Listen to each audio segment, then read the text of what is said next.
नमस्कार. संस्कृत टीचर या चॅनलमध्ये तुम्हा सर्वांचं पुन्हा एकदा खूप खूप स्वागत. माझं नाव आहे सोनाली जाधव. संस्कृत टीचर हा चॅनल खास करून संस्कृत शिकणाऱ्या विद्यार्थ्यांसाठी आहे आणि त्यांच्या पालकांसाठी आहे, जेणेकरून त्यांना संस्कृत शिकणं हे सहज आणि सोपं होईल. आणि आजचा आपला जो विषय आहे तो अत्यंत महत्त्वाचा विषय आहे. मोस्ट रिक्वेस्टेड व्हिडिओ आहे की मॅम 10वीचे समास जे आहेत ते आम्हाला कळत नाही आहेत आणि त्याच्यावर एखादा व्हिडिओ बनवा. हा व्हिडिओ बनवायला मला खूप उशीर झाला, त्याबद्दल मी खरंच सॉरी म्हणते सगळ्यांना. कारण समास हा टॉपिक सोप्या पद्धतीने मुलांना कसा समजावून सांगावा आणि मग त्याची PPT कशी बनवावी याच्यावर सगळा विचार करताना जास्तच उशीर झालेला आहे. पण फायनली आता या व्हिडिओमध्ये तुम्हाला 10वीचे समास सोप्या पद्धतीने समजावून सांगण्याचा मी प्रयत्न करत आहे. सुरू करूया. तर डायरेक्टली 10वीत समास आपल्याला येत नाही, बरोबर. समास हा टॉपिक जो आहे, समास म्हणजे इंग्लिशमध्ये कंपाऊंड आपण ज्याला म्हणतो, ओके. तर ते समास जे आहे ते आपल्याला सुरुवात होते 9वीला आपल्याला इतरेतर द्वंद्व, द्वंद्वाचे 2 प्रकार आहेत, इतरेतर द्वंद्व आणि समाहार द्वंद्व. त्यानंतर सेकंड टर्मला आपल्याला विभक्ती तत्पुरुष समास, ज्याच्यामध्ये द्वितीयापासून सप्तमीपर्यंत सगळे समास होते. 9वीचे समास सुद्धा 10वीला विचारले जातात. समास विचारले जातात याचा अर्थ काय ते समजून घ्या. म्हणजे उदाहरणं तुमची 10वीतल्या पुस्तकातलीच असणार आहेत, पण समासाचा जो प्रकार आहे तो 9वीत शिकवलेला, म्हणजे इतरेतर द्वंद्व किंवा विभक्ती तत्पुरुष समास असू शकतो. म्हणजे उदाहरणं जी आहेत ती 9वीतल्या पुस्तकातली येणार नाहीत, उदाहरणं 10वीच्या पुस्तकातलीच येणार आहेत. तुमच्या धड्यांमधून, कवितांमधून जी उदाहरणं आहेत तीच येणार आहेत. फक्त जो प्रकार आहे तो 9वीचा असू शकतो. म्हणजेच तुम्हाला 10वीचा समास पण अभ्यासायचा आहे आणि 9वीचा सुद्धा रिकॅप करायचा आहे. कळालेलं आहे तुम्हाला? तर पुन्हा एकदा सुरुवातच करताना आपण परत बेसिकपासून सुरुवात करूया.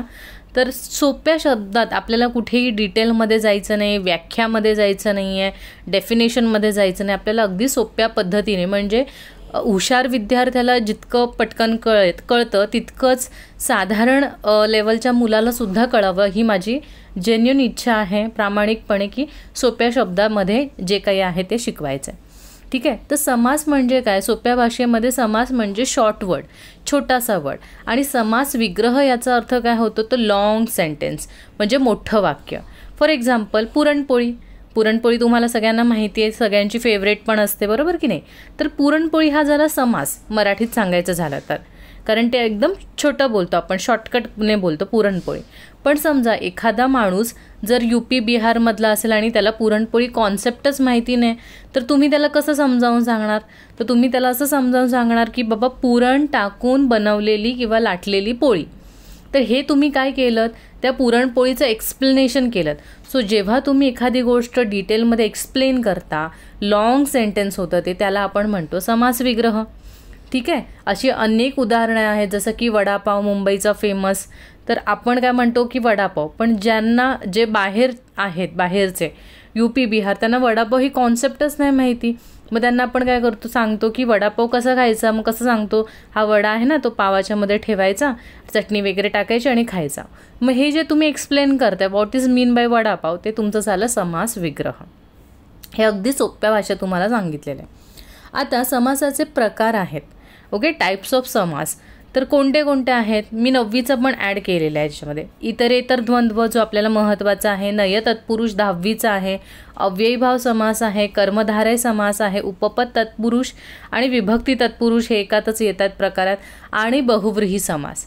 तर हे जे आहेत 6 प्रकार ते अत्यंत महत्त्वाचे आहेत. याच्यातलं सगळंच आपल्याला 10वीत येणार आहे. एक एक प्रकार बघूया आपण. सगळ्यात पहिला प्रकार आहे इतरेतर द्वंद्व. हा 9वीत शिकवलेला आहे. हा 10वीमध्ये तुम्हाला शिकवला जात नाही, कारण ऑलरेडी 9वीमध्ये झालेला असतो. पण आता तुम्ही 10वीला येता तेव्हा विसरून जाता की 9वीला काय शिकलेलो आम्ही, बरोबर. तर म्हणून छोटासा एक रिकॅप करते. आणि इतरेतर द्वंद्व, समाहार द्वंद्व, विभक्ती तत्पुरुष हे सगळे व्हिडिओज डिटेलमध्ये अवेलेबल आहेत. 9th स्टँडर्डचं प्लेलिस्टमध्ये जायचं, 9th स्टँडर्ड सिलेक्ट करायचं, तिथे व्याकरणामध्ये तुम्हाला हे सगळे समास मिळतील. सो इन डिटेल ज्याला वाटत असेल की नाही मला इन डिटेल शिकायचे आहे, तर तुम्ही 9वीच्या फोल्डरमध्ये जाऊन ते व्हिडिओ मिळवू शकता, ओके. आता इतरेतर द्वंद्व म्हणजे काय नक्की? तर ह्याच्यामध्ये ना इतरेतर द्वंद्व समास हा नेहमी द्विवचनी किंवा बहुवचनी असतो. हे नियम लक्षात घेऊया आपण. ठीक आहे. इतरेतर द्वंद्व समास हा नेहमी द्विवचनी किंवा बहुवचनी असतो. त्याच्यामध्ये जेव्हा विग्रह होतो, इतरेतर द्वंद्व या समासाचा जेव्हा विग्रह होतो तेव्हा च असे शब्द टाकले जातात, असे अक्षरं टाकली जातात. चा अर्थ काय होतो मराठीमध्ये? आणि. इंग्लिशमध्ये आपण अँड बोलतो. ठीक आहे. आता हा जो समास आहे तो पुल्लिंगही असू शकतो, स्त्रीलिंगही असू शकतो, नपुंसकलिंगही असू शकतो. म्हणजे तिन्ही लिंगामध्ये इतरेतर द्वंद्व समास असू शकतो. आता तुम्ही म्हणाल मिस हे काय लिहिले तुम्ही द्विवचनच्या बाजूला एव. तर एव म्हणजे एक वचन. म्हणजे जर समास द्विवचनी असेल, मी तुम्हाला 2 सांगितल्या पॉसिबिलिटी. इतरेतर द्वंद्व समास एकतर द्विवचनी किंवा बहुवचनी असतो.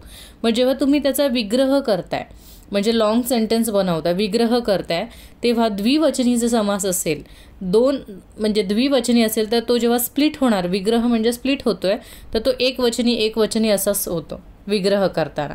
आणि जर समास ऑलरेडी बहुवचनीच असेल तर तो जेव्हा तुम्ही वेगळा कराल तेव्हा पण तो बहुवचनीच राहणार आहे. तुम्ही म्हणाल मिस हे तुम्ही बोलताय पण मला काही कळत नाही आहे, तर त्याच्यासाठी आपल्याला उदाहरणं बघावी लागतील. तर एक द्विवचनाचं उदाहरण दिलं आहे मी तुम्हाला आणि एक बहुवचनाचं. हे गेल्या वर्षीच्या म्हणजे 9वीच्या पुस्तकातलीच उदाहरणं आहेत. तर तुम्हाला या चित्रामध्ये इथे दिसतंय की सूर्य आहे आणि चंद्र आहे. सूर्य एक आहे आणि चंद्र एक आहे, म्हणजे किती झाले? हे 2 झाले. म्हणजे तुम्हाला कळालं की हा समास काय आहे? द्विवचनी आहे, कारण त्याच्यात 2च गोष्टी आहेत. म्हणून पहिला शब्द जो आहे तो सूर्य ॲज इट इज लिहिलेला आहे, विसर्ग द्यायचे नाहीत समास बनवताना. पहिल्या शब्दाला काहीही विसर्ग, हलंतम काहीही लिहायचं नाही. नॉर्मल मराठीत लिहितो तसं लिहायचं सूर्य. आणि दुसरा शब्द आहे चंद्र. पण सूर्य आणि चंद्र हे दोघं मिळून किती होतात? 1 + 1 2. त्याच्यामुळे चंद्र याचं द्विवचन झालेलं आहे. म्हणून देवचं काय होतं? द्विवचन देवौ. म्हणून चंद्र बिकम चंद्रव. मग तुम्हाला समास कसा दिसणार? सूर्य चंद्र. ठीक आहे. जसं मी सांगितलं की हा इतरेतर समास आहे. इतरेतर समास म्हणजेच काय? दोन्ही पदांना महत्त्व असतं. ठीक आहे. सूर्याला जितकं महत्त्वाचं आहे तितकंच महत्त्व चंद्राला पण आहे. आता जेव्हा मी तुम्हाला काय म्हटलं, द्विवचनला जेव्हा तुम्ही तोडता तेव्हा ते एक वचन असं होतं, बरोबर? म्हणजेच काय, तर सूर्यचंद्र हे समास आहेत, म्हणजे एकत्रित आहेत, एका ह्याच्या पिक्चरमध्ये आहेत, तर मी त्यांना एकत्रितपणे काय म्हणते? सूर्यचंद्र. पण विग्रह म्हणजेच काय? विग्रह म्हणजे त्या 2 शब्दांना सेपरेट करणं, वेगवेगळं करणं, स्प्लिट करणं ज्याला आपण म्हणतो. मग जेव्हा मी यांना वेगळं करते तेव्हा काय होतंय? जो सूर्य आहे तो वेगळा होतोय आणि चंद्र आहे तो वेगळा होतोय. तर हे दोघं जेव्हा वेगळे होतात तेव्हा ते कशामध्ये व्हायला पाहिजेत? एकवचनामध्ये. मग सूर्यचं एकवचन काय आहे? प्रथमा विभक्ती देवः. देवः प्रमाणे सूर्यः. मध्ये काय आला शब्द च, जो मी तुम्हाला नियमामध्ये सांगितला. आता दुसरा शब्द काय? चंद्रव. तर तुम्ही म्हणाल मिस चंद्रव, पण चंद्रव हे का आलेलं? कारण ते दोघं टुगेदर होते, एकत्र होते, म्हणून द्विवचन 1 + 1. पण आता ते वेगळे होत आहेत की नाही? मग चंद्र पण किती असणार आहे? एकच असणार आहे. मग चंद्राचं पण एक वचन लिहायचं, चंद्रः च. तुम्ही म्हणाल मिस च 2दा लिहायचं का? तर हो, प्रत्येक शब्दानंतर च लिहिला जातो इतरेतर समासाच्या विग्रहामध्ये. ठीक आहे. त्याच्यामुळे जेव्हा आता तुम्हाला कळलं असेल की जेव्हा समास द्विवचनी असेल, जसं की हा द्विवचनी आहे, तेव्हा ज्याचं स्प्लिटिंग जे असतं, विग्रह जो असतो तो एकवचनी असतो. कळलं? आता बहुवचनी, दुसरा नियम इथे काय सांगितलेला मी? बहुवचनी असेल तर विग्रह करताना बहुवचनीच होतो. तर कसं? तर इथे बघा, इथे आहे बालक बालिकाः असा समास आहे.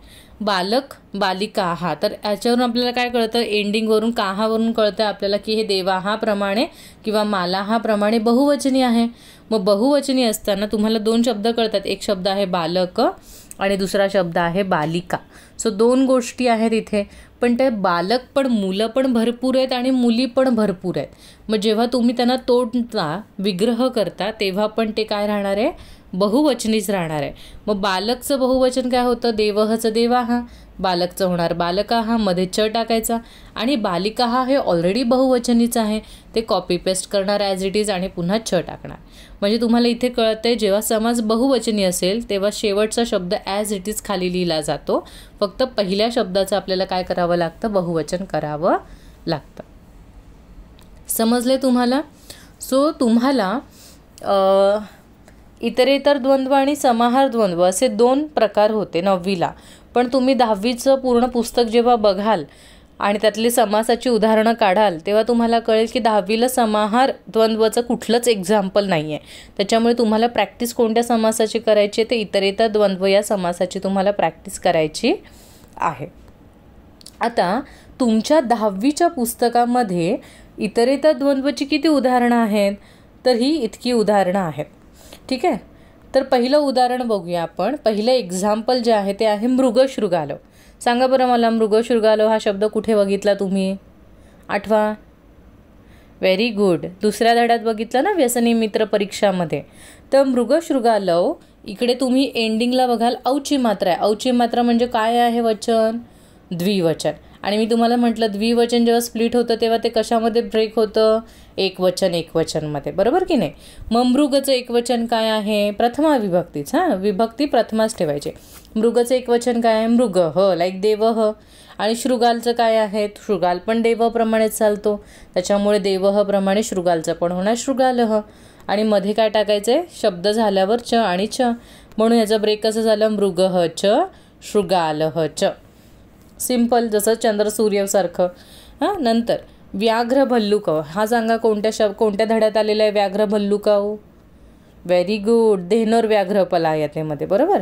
सो इथे आपल्याला कळतं व्याघ्र भल्लुकावमध्ये 2 शब्द आहेत. एक आहे व्याघ्र म्हणजेच वाघ, दुसरा आहे भल्लुक म्हणजे अस्वल, बरोबर. मग वाघ आणि अस्वल हे दोघंच समासामध्ये आहेत म्हणून ते द्विवचनी दिसत आहेत, भल्लुकाव लाईक देवव.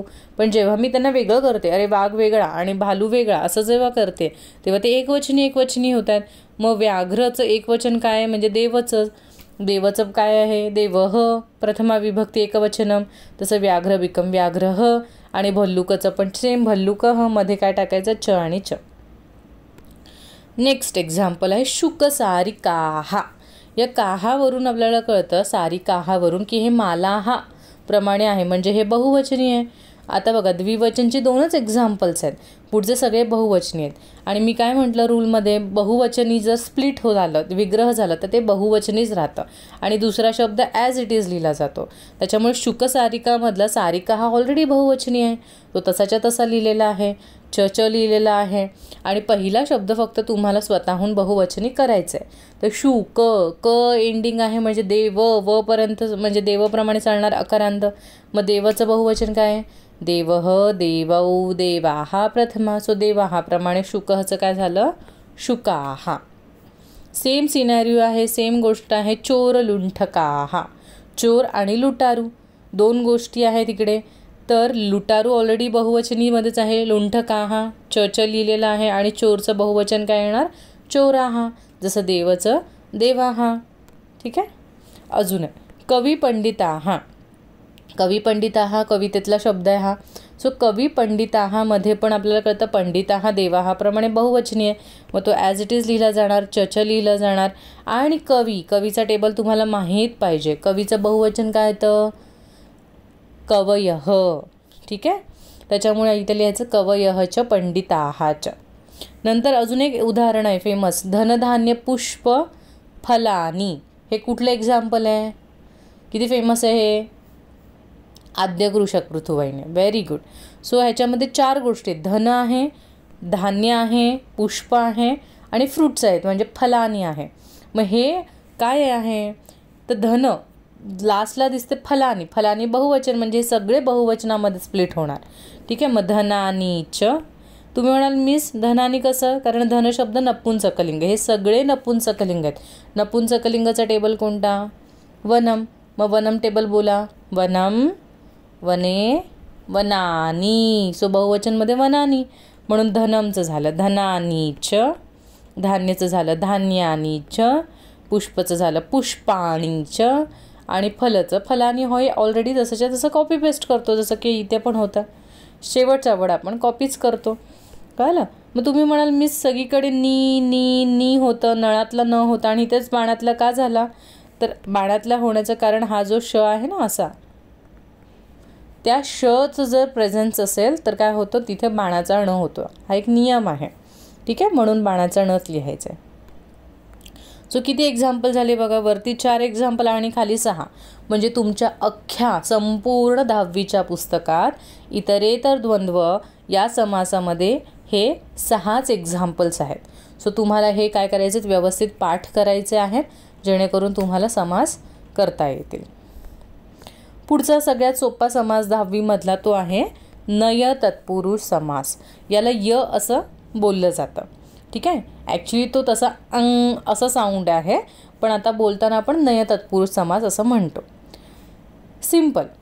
याच्यामध्ये एक गोष्ट लक्षात ठेवा, नय तत्पुरुष जो समास असतो तर त्याच्या सुरुवाती जी असते, त्या समासाची सुरुवात स्टार्टिंग जी असते ती अ किंवा अन या शब्दांनी होते, या अक्षरांनी होते. एकतर अने सुरू होतो तो समास, किंवा अने नाही झाला तर अन या स्टार्टिंगने तो सुरू होतो.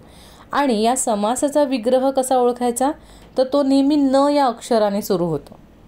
हे तुम्हाला लक्षात ठेवायचं आहे. ठीक आहे, आता मी तुम्हाला सांगते म्हणजे तुम्हाला कळेल. उदाहरणं बघा, मी काय म्हटलं, नय तत्पुरुष समासाची सुरुवात कशाने होते, नेहमी अ किंवा अन. तर हे बघा, हे दिसतं तुम्हाला, सगळ्यांची सुरुवात कशाने झालेली आहे, अने झालेली आहे. ठीक आहे, अयोग्यम, अशक्यम, असत्यम, अरुचिही, अपरिचितः झाले अने. आणि मी तुम्हाला नियम काय सांगितला की विग्रह नेहमी न ने सुरू होतो. तर आता विग्रह बघूया, न ने होतोय का सुरू, हो. न योग्यम, न शक्यम, न सत्यम, न रुचिही, न परिचितः. कळलं? म्हणजे तुम्हाला हे लगेच ओळखता आलं पाहिजे. जसं तुम्ही अयोग्यम बघाल तुम्हाला कळलं पाहिजे, अरे अ आलं सुरुवातीला म्हणजे हा काय आहे, नय तत्पुरुष. आणि सांगितलं तुम्हाला याचा विग्रह करा, तर तुम्हाला आलं पाहिजे की नय तत्पुरुषचा विग्रह करताना सुरुवातीला न लिहिलं जातं अच्या रिप्लेसमेंटमध्ये. अयोग्यमचं आपण काय लिहिताना लिहिणार, न योग्यम. अशक्यम, न शक्यम. असत्यम, न सत्यम. अरुचिही, न रुचिही. अपरिचितः, न अपरिचितः. किती सोपं आहे बघा, समास आणि समास विग्रह. आता तुम्ही म्हणाल मिस तर आम्हाला दिसलं पण अन तर कुठेच दिसला नाही. तर अन का नाही दिसला, अन पुढे एक्झाम्पलमध्ये, ह्या 4 एक्झाम्पलमध्ये. मग तुम्ही म्हणाल की मिस मग आम्हाला कसं, म्हणजे का अ आणि अन असं 2 कॅटेगरी का पडतात, तर त्याचं सोपं कारण इथे लिहिलं आहे बघा. जेव्हा समोरचं अक्षर म्हणजे अ आणि अन हे कसं डिसाईड करतं, अ हा कधी लागला जातो, जेव्हा समोर व्यंजन असेल. व्यंजन म्हणजे कॉन्सोनंट, क ख ग घ असेल तर आपण अ लिहितो. आता तुम्ही म्हणाल मिस दाखवा जरा कुठे, ते इथे बघा मी रेड मार्क केलं आहे. काय दिसतोय शब्द, योग्यमध्ये य दिसतंय, श दिसतोय, स दिसतोय, र दिसतोय, प दिसतोय. तर ही व्यंजन आहेत, क ख ग घ मध्ये येतात, म्हणून इथे अ वापरलं आहे. तुम्ही म्हणाल अच्छा ठीक आहे कळालं. मग अन कधी वापरतात, तर समोर स्वर आले की, म्हणजे स्वॉवेल. स्वर म्हणजे कोणते, ए आय ओ इंग्लिशमध्ये नका जाऊ, मराठीतले स्वर कोणते, अ, आ, ई, उ, ऊ, हे सगळे स्वर आहेत. बरोबर. मग आपण इकडे बघूया आहेत का, बघा दिसते तुम्हाला इथे, इथे अन झालं, इथे अनी झालं, इथे अना झालं, इथे अनु झालं. तुम्ही म्हणाल की मिस तुम्ही तर अन बोललेलात, तर अनच आहे, पण ते अनचं अनी का झालं, कारण त्याच्यामध्ये ई ॲड झाला, कारण समोरचा शब्द इच्छा होता. अनचं अना का झालं, कारण समोरचा शब्द आ होता, म्हणून न अधिक आ ना झाला. कारण अन म्हणजे न पाय मोडलेला, मग न अर्धा असल्यावर ई त्याच्यात मिक्स झाला, तर तो ई बनवतोय, नी बनवतोय. अनमध्ये न अर्धा आहे, त्याच्यामध्ये आ मिक्स झाला तर तो ना बनवतोय. आणि अनमध्ये ऊ मिक्स झाला तर नू बनवतोय, म्हणून तिथे तुम्हाला अनुत्तमाने दिसत आहे. ओके. आता तुमचा मेन मुद्दा, तुम्ही म्हणाल की मिस हे कळालं ठीक आहे, पण स्वर कुठे आहेत, म्हणजे इथे जो तुम्ही रूल सांगितले आहेत की समोर स्वर असेल, तसं इथे तुम्ही आम्हाला कसं सांगितलं की बाबा हे व्यंजन आहेत म्हणून आपण अ वापरता. मग खालच्या एक्झाम्पलमध्ये सांगा की कुठे स्वर आहेत, तर इथे बघा अल्पम, सुरुवातीचं अक्षर काय अ, इच्छा ई, आवश्यकम आ, उत्तमानी ऊ, म्हणजे हे काय आहेत सगळे, हे वॉवेल्स आहेत ना, बरोबर. आणि वॉवेल्स आहेत म्हणून इथे आपण अल्पम असं नाही लिहू शकत, नाही लावू शकत, आपल्याला अनल्पम असं लिहावं लागणार. इथे इच्छा नाही लिहू शकत, अनिच्छा लिहावं लागेल. इथे आवश्यकम नाही लिहू शकत, अनावश्यकम असं लिहावं लागेल. आणि इथे उत्तमानी असं नाही लिहू शकत, अनुत्तमानी लिहावं लागेल. कळलं. त्याच्यामुळे ह्या सगळ्यांची सुरुवात अन्य झालेली आहे, पण समोरचा जो स्वर आहे त्याचा काय झालेला आहे, त्याची मात्रा या न ला कंप्लीट करते. विग्रह करताना सेम रूल आहे, अनल्पम न लावायचा, न अल्पम. अनिच्छा न इच्छा. अनावश्यकम न आवश्यकम, अनुत्तमानी न उत्तमानी. कळलं? एकदम सोपं आहे. आता संपूर्ण 10वीच्या तुमच्या पुस्तकात प्रत्येक धड्यात कवितेत किती आहेत नय तत्पुरुषची उदाहरणं? तर 1 2 3 4 5 5 आहेत. अवाली 6 7 8 9 आणि टोटल 9 आणि उरलेली 4 जे आहेत ते अनवाली आहेत. ते इतकीच एक्झाम्पल्स तुम्हाला करायची आहेत. ओके, याचं मी PDF तुम्हाला डिस्क्रिप्शनमध्ये देईनच. पण माझं एक म्हणणं आहे की तुम्ही हे लिहून ठेवा वहीमध्ये. फक्त PDF तुम्ही राहू नका. जेव्हा तुम्ही स्वतःहून लिहिणार तेव्हा तुमचे जास्त लक्षात राहणार. ठीक आहे. त्याच्यानंतर नय तत्पुरुष पहिला कुठला बघितला? 9वीचा इतरेतर द्वंद्व बघितला. मग 10वीचा नय बघितला. आता 10वीचाच अजून एक सोपा आपल्याला बघायचा आहे, तो आहे अव्ययीभाव समास. तर अव्ययीभाव समास याच्यामध्ये मुळात एक अक्षर आहे अव्यय. अव्यय हा शब्द आहे.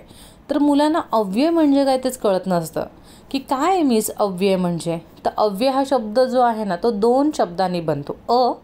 अधिक व्यय. अचा अर्थ सोप्या शब्द सांगायचा झाला तर अन, आणि व्ययाचा अर्थ होतो चेंज. व्यय म्हणजे बदल आणि म्हणजेच म्हणजे नाही बदलणार, ज्याला आपण इंग्लिशमध्ये आपण म्हणतो अनचेंज. म्हणजे व्यय मीन्स चेंज, पण UN म्हणजे लागल्यामुळे त्याचा अर्थ होतो अनचेंज. मग अनचेंज म्हणजे काय? जो कधीही कोणासाठीच बदलत नाही. जग इकडचं तिकडे होऊ द्या, तो नाही बदलणार. त्या शब्दाला आपण म्हणतो अव्यय. ओके. आणि इंग्लिशमध्ये त्याला आपण म्हणतो इनडिक्लायनेबल वर्ड, जो कधीही डिक्लाइन होत नाही. तर तुम्ही म्हणाल असे कोणते शब्द आहेत मी जे कधी कोणासाठी नाही बदलत? तर आहेत ना. मराठीमध्ये तुम्ही म्हणता आणि शब्द मराठीत म्हणता. इंग्लिशमध्ये कंजंक्शन्स म्हणता. And, but, because. हे कधी बदलतात? बटला कधी LY लावता बटली असं म्हणता का तुम्ही? अँडला कधी LY लावता अँडली असं म्हणता? नाही. तर काही शब्द सगळ्या भाषांमध्ये असे काही शब्द आहेत जे कधी कोणासाठी बदलत नाही. सेम गोष्ट संस्कृतमध्ये पण आहे. संस्कृतमध्ये काही शब्द आहेत जे तुम्हाला नेहमी तसेच दिसतील. जसं की चचं कधी चा झालेलं दिसले? ची झालेलं दिसले? नाही ना. चचा अर्थ मग अँड असा होतो, बरोबर. तर नेहमी तुम्हाला हे अव्यय दिसणार. तथा, यथा, अत्र, अपि, एव, इति हे सगळे शब्द तुम्हाला ॲज इट इज दिसतात. त्यांना म्हणतो अव्यय, जे काळानुसार, विभक्तीनुसार, वचनानुसार, लिंगानुसार, कशाहीनुसार बदलत नाहीत. ओके. आता अव्ययचा अर्थ कळाला तुम्हाला. अव्यय म्हणजे अनचेंज वर्ड. आता अव्ययीभाव समास काय आहे तर बघा. अव्ययीभाव समास याचा सगळ्यात पहिला नियम लक्षात ठेवा. एकदम माइंडमध्ये तुम्हाला सेट करायचा पहिला नियम की अव्ययीभाव समास हा नेहमी नपुंसकलिंग असतो. नपुंसकलिंग म्हणजे तो नेहमी वनमप्रमाणेच दिसणार. ओके. नपुंसकलिंग एकवचनम लाईक वनम. नपुंसकलिंग एकवचनम काय? वनमच आहे ना. तुम्ही म्हणाल मिस वनम वने वनानी. नाही. वनम वने वनानी हे म्हणजे काय? एकवचन, द्विवचन, बहुवचन. आपल्याला काय फक्त करायचं आहे? एकवचनम म्हणजेच वनम. तर अव्ययीभाव समास हा तुम्हाला नेहमी कसा दिसणार? वनमप्रमाणेच दिसणार. म्हणजे एंडिंगला तुम्हाला तिकडे हलंत दिसणारच दिसणार. म्हणजे कधी कधी ना आपल्याला समास फक्त ओळखायला येतो की समासाचं नाव लिहा, मग बघायचं एंडिंगला हलंत आहे का? आहे. म्हणजे हा अव्ययीभाव समास आहे. ओके. आता अजून कसा ओळखायचा समास? तर अव्ययीभाव समास तुम्हाला माहिती आहे प्रत्येक समासामध्ये जसं चंद्र सूर्यमध्ये चंद्र आणि सूर्य 2 शब्द होते. सो प्रत्येक समासामध्ये 2 शब्द असतात. जसं की असत्यमध्ये आणि सत्य होता शब्द ना नयमध्ये. हां. तर इथे पण 2 किंवा 2पेक्षा जास्त शब्द असू शकतात. तर ते म्हणतात की अव्ययीभाव समासामध्ये पहिला शब्द जो असतो ना तो नेहमी अव्यय असतो. ओके. सो अव्यय लिमिटेड आहेत. अव्यय काय असे नाहीत रँडम कुठलंही काही विचारतील. अव्ययांची संख्या एक लिमिटेड संख्या किंवा तुम्हाला माहिती असलेले अव्यय परीक्षेला देणार. ठीक आहे. तर तो शब्द दिसला पहिला शब्द लगेच समजून जायचं त्या समासाचं नाव काय आहे? अव्ययीभाव समास आहे. ओके. तर आता समास अव्यय भरपूर आहेत. जसं मी तुम्हाला सांगितलं अत्र, तत्र, यथा, तथा, इति, अपि, एव अनेक आहेत. मग तुम्ही म्हणाल मीच नक्की कोणते अव्यय? तर तुम्हाला त्यांनी थोडंसं रिलॅक्सेशन दिलं. त्यांनी सांगितलं आहे 3च अव्यय तुम्हाला 10वीला आहे. त्यातला पहिला अव्यय आहे प्रति, दुसरा आहे यथा आणि तिसरा आहे सह. तू म्हणाल मी ब्रॅकेटमध्ये काय लिहिलं आहे, तर प्रत्येक अव्ययाला एक विभक्ती लागते, पर्टिक्युलर तीच विभक्ती लागते. जसं की आपण म्हणतो ना माझ्या बड्डेला मला चॉकलेट केकच पाहिजे कारण मला तोच आवडतो, सेम आहे. तर प्रति हा जो अव्यय ना तो म्हणतो की मला सप्तमीच विभक्ती पाहिजे, यथा म्हणतो मला द्वितीय विभक्तीच पाहिजे आणि सह म्हणतो की मला तृतीय विभक्तीच पाहिजे. ही झाली इन्फॉर्मेशन. आता आपण एक्झाम्पल बघूया जेणेकरून तुम्हाला अजून कळेल. प्रति, सगळ्यात पहिलं अव्यय प्रति. प्रति काय म्हणतो, प्रति म्हणतो जेव्हा पण मी दिसणार तुम्हाला समासामध्ये पहिल्या स्थानावर, पहिला शब्द जेव्हा पण केव्हा तुम्हाला समासाचा प्रति दिसेल, समजून जायचं की मी कोणता समास आहे, अव्ययी भाव समास आहे. आणि प्रति दिसलं की विग्रह जेव्हा कराल, समास दिलाय फॉर एक्झाम्पल आणि विग्रह सांगितलंय करायला, तर लक्षात ठेवायचं आहे विग्रह करताना तुम्हाला सप्तमीमध्ये त्याचा विग्रह करायचा आहे. ओके, मग इथे मी काही टिप्स लिहून ठेवल्यात. काय लिहिले आहे, शेवटचा शब्द, पहिला शब्द तर प्रति असणार बरोबर, त्याच्यानंतर पुढे कोणता तरी शब्द असणार, 2 तरी शब्द असतातच. तर दुसरा शब्द जो आहे तो सप्तमीमध्ये लिहायचा, त्याचा जो काही टेबल असेल त्याच्या सप्तमीत किती वेळा लिहायचा, 2 वेळा लिहायचा. आणि जो पहिला शब्द असणार आहे ना प्रति, तो काढून टाकायचा. आता तुम्ही म्हणाल मिस हे तुम्ही टेक्निकली हे सांगताय पण आम्हाला कळत नाही आहे कारण उदाहरण नाही दिसत आहे, तर उदाहरण बघून करूया आपण. ठीक आहे, प्रतिगृहम असा समास आला तुम्हाला, तर लगेच नियम काय शिकवला की वनमप्रमाणे दिसायला हवा. दिसतोय का प्रतिगृहम, हो दिसतोय, हलंत म दिसतोय. हां, दुसरं एकाच ह्याच्यामध्ये नाही जायचं, नपुंसकलिंग फक्त ओळखून नाही लिहायचं. नंतर दुसरं काय सांगितलं की सुरुवातीचा शब्द प्रति असला पाहिजे, तर प्रति आहे का चेक करा, हो प्रति आहे, दिसते की नाही, आहे प्रति. मग तुम्हाला कळलं रे हाता अव्ययीभाव समास आहे कारण शेवटी पण हलंत म दिसतोय आणि सुरुवातीचा पहिला शब्द पण प्रति दिसतोय, तर तुम्हाला समास तर ओळखता आला.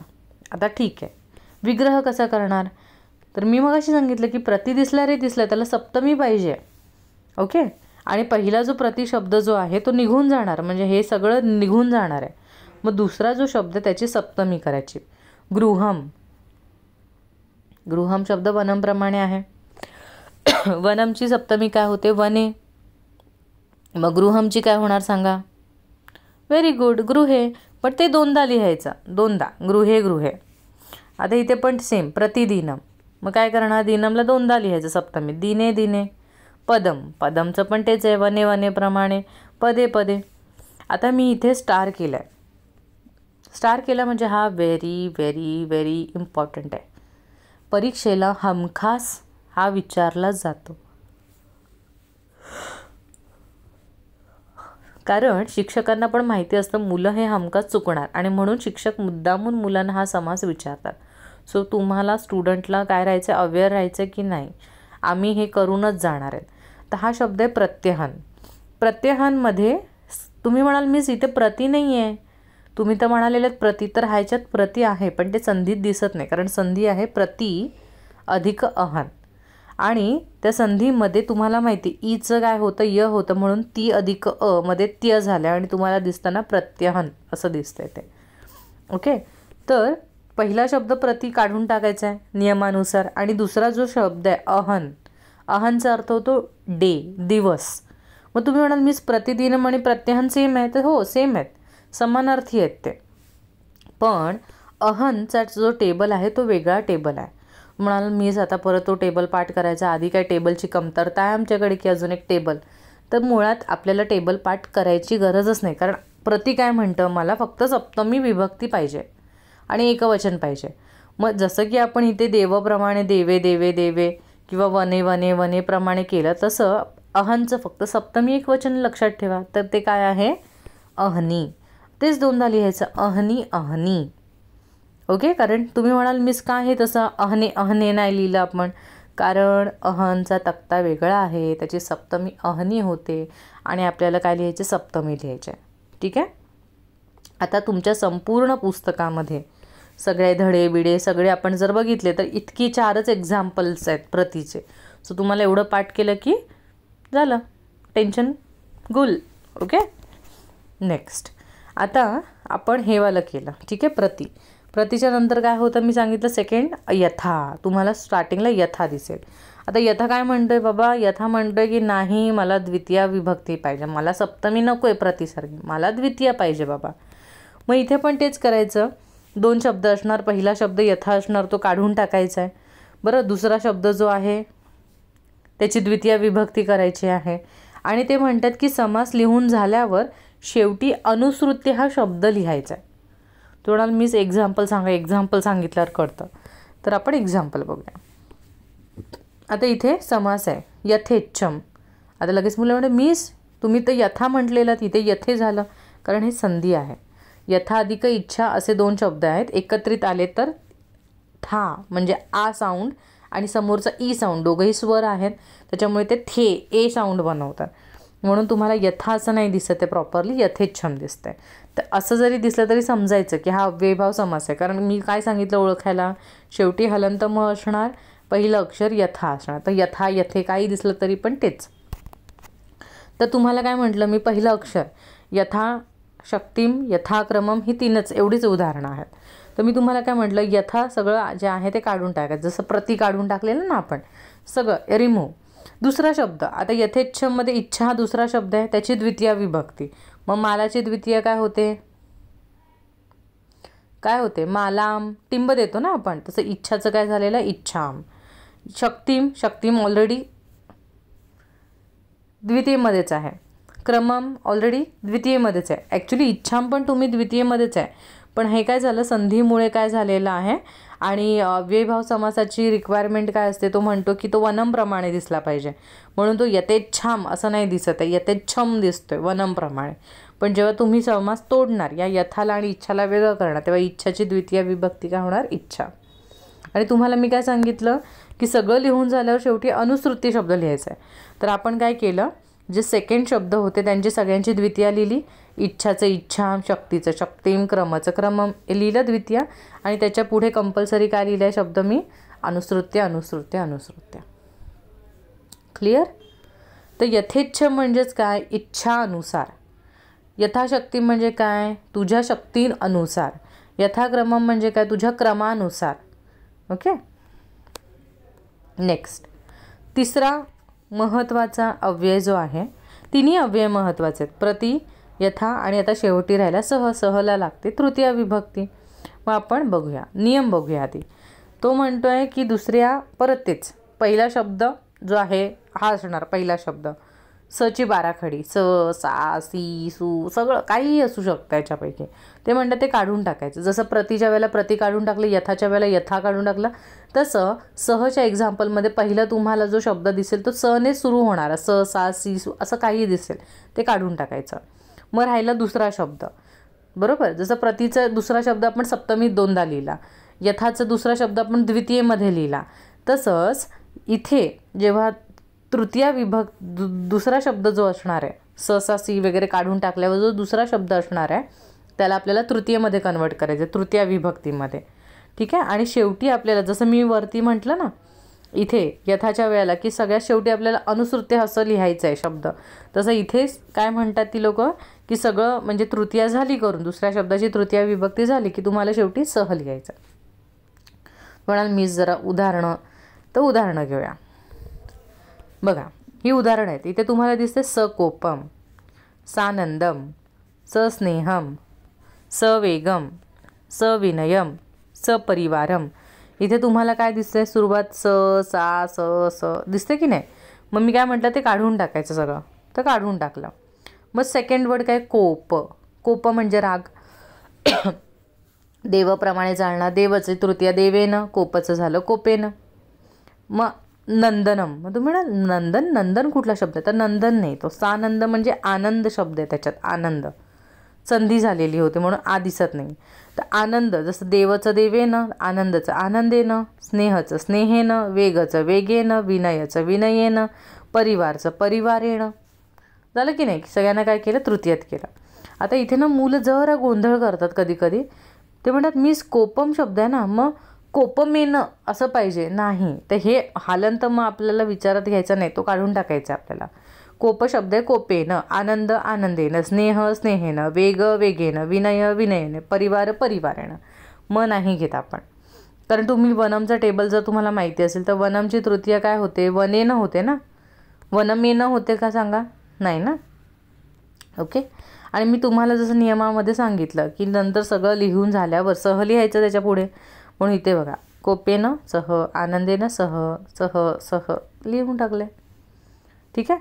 अजून एक इथे मुलांचा डाऊट असतो, मी सगळीकडे तुम्ही नळातला लिहिलेला आहे, इथेच का बाणातला लिहिला.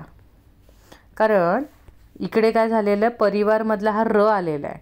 र किंवा पोटफोड्या श असं जेव्हा येतं तेव्हा नळातला न हा बाणात कन्वर्ट होतो. म्हणून परिवारेण सह. अजून एक्झाम्पल आहेत, थांबा. सश्रद्धम, सोत्साहम. तर ह्याच्यामध्ये पण तुम्हाला सुरुवातीचा शब्द स दिसतोय किंवा सो दिसतोय, काढून टाकायचं त्यांना. मग आपल्याला कळतं श्रद्धम. तर आपण अरे श्रद्धम असा शब्द तर नाही आहे, श्रद्धा असा शब्द आहे. मग कळालं ना तुम्हाला की ओरिजिनल वर्ड इज श्रद्धा. मग तुम्ही म्हणाल मी श्रद्धा जो ओरिजिनल वर्ड आहे मग इथे श्रद्धम का लिहिलं. कारण अव्ययीभाव समासाच्या स्टार्टिंगलाच मी तुम्हाला शिकवलं की अव्ययीभाव समास काय म्हणतो. अव्ययीभाव समास म्हणतो की मी नेहमी वनमप्रमाणे दिसणार, आणि त्या गोष्टीला फुलफिल करण्यासाठी तो श्रद्धा शब्द होता. त्या श्रद्धाला बिचाराला वनमप्रमाणे दिसायचं होतं अव्ययीभाव समासामुळे. म्हणून तो मात्रा काढून टाकतो, का ना श्रद्धाचा आ काढून टाकतो आणि श्रद्ध आणि हलंत म लावतो वनमप्रमाणे. कळलं. म्हणून समास जेव्हा असणार तेव्हा तुम्हाला सश्रद्धमच दिसणार आणि ते परफेक्ट आहे, बरोबर आहे. पण जेव्हा तुम्ही ह्याला विग्रह करताय म्हणजे तोडताय, तुम्ही समास ठेवतच नाही, त्याला तोडताय. मग जेव्हा तुम्ही तोडताय तेव्हा तो श्रद्धा त्याच्या ओरिजिनल फॉर्ममध्ये येणार, बरोबर. आता मी तुम्हाला काय सांगितलं की सेकंड वर्डचा विग्रह करताना आपण त्याला तृतीयेत करायचा. मग श्रद्ध हा जेव्हा ब्रेक होणार, श्रद्धा होणार, तेव्हा श्रद्धा मालाप्रमाणे चालणार. आणि मालाची तृतीय काय होते, माल या, नॉट मालाया, माल या. म्हणून श्रद्धाचं होणार श्रद्धया आणि पुढे लिहिणार सह. सेम गोष्ट आहे सोत्साहम. सोत्साहममध्ये इथे परत संधी आहे स आणि उत्साह. उत्साह म्हणजे एक्साइटमेंट. ओके. तर उत्साह हा शब्द जो आहे तो पण देवप्रमाणे चालतो, देवेन प्रमाणे उत्साहाचं होतं, उत्साहेनं, आणि पुढे तुम्हाला लिहायचं आहे सह. ठीक आहे. तुम्ही म्हणाल मिस पण सो का दिसतोय, ऊ का नाही दिसत आहे. कारण इथे बघा मी तुम्हाला एक्सप्लेन केलं की सो जेव्हा तुम्ही ब्रेक करता तेव्हा तो कसा बनलेला असतो, स अधिक ऊ ने. तर सला काढून टाकायचा आणि उत्साहाचा ऊ दिसतोय ना तुम्हाला, उत्साहेन सह. तर हे एवढं झालेलं आहे अव्ययीभाव समास. ठीक आहे. पुढे आहे आपला कर्मधारय समास. हा पण सोपा आहे, हा पण 10वीतला आहे. कर्मधारय समास सांगतं की मला बाबा नेहमी प्रथमा विभक्ती लागते विग्रहाच्या वेळेला. स्पेसिफिक आहे की मला फक्त आणि फक्त प्रथमा विभक्ती लागते. कर्मधारय समासामध्ये पण किती प्रकार आहेत, 3 उपप्रकार आहेत, सब टाइप्स. विशेषण विशेष्य, विशेष नाम सामान्य नाम आणि उपमान उपमेय. आता प्रकार जरी 3 असले हे उपप्रकार, तरी परीक्षेला तुम्हाला हे नाही लिहायचं आहे. तुम्हाला परीक्षेला फक्त एक डायरेक्ट प्रकार लिहायचा की एखादा समास कर्मधारय असेल तर तुम्ही काय लिहिणार, कर्मधारय. तुम्हाला असं नाही कर्मधारयमध्ये विशेषण विशेष्य प्रकार असं काहीही लिहिण्याची गरज नाही आहे. क्लिअर. सो पहिला टाईप आपण बघूया, विशेषण विशेष्य. विशेषण म्हणजे काय, इंग्लिशमध्ये विशेषण म्हणजे ॲडजेक्टिव्ह. ओके. जसं की इथे काय सांगतोय, नियम काय म्हणतोय, जे लिंग, जे वचन, जे विभक्ती विशेषणाचं तेच लिंग, तेच वचन, तेच विभक्ती विशेष्याचं. फॉर एक्झाम्पलमध्ये आपण समजूया. आता मी हे जास्वंदीचं फूल आहे, गणपतीला आवडते की नाही. तर जास्वंदीचं फूल कोणत्या रंगाचं असतं, हिबिस्कस फ्लावर कोणत्या रंगाचं असतं, लाल रंगाचं. संस्कृतमध्ये लाल म्हणजे रेड कलरला म्हटलं जातं रक्तवर्ण. तू म्हणाल मीस मग रक्ताला काय म्हणतात, रक्ताला पण रक्तच म्हणतात ती लोक संस्कृतमध्ये, रक्तम. पण रक्त याचे 2 अर्थ आहेत, एक तर लाल रंग आणि दुसरा म्हणजे ब्लड. तर हे जे फूल आहे, पुष्प आहे, ते कसं आहे, तर मी म्हणाल की मीस लाल आहे. मग लाल काय झालं, red flower. Red is adjective of that flower. समजते तुम्हाला. मी पिंक म्हटलं, पिंक फ्लावर, मग पिंक ॲडजेक्टिव्ह झालं. ॲडजेक्टिव्ह म्हणजे काय, डिस्क्रिप्शन देणारा शब्द, बरोबर. म्हणजे जेव्हा मी म्हणते लाल रंगाचं फूल, तेव्हा तुमच्या डोळ्यासमोर काय येतं आहे? लाल रंगाचंच फूल येतं आहे ना.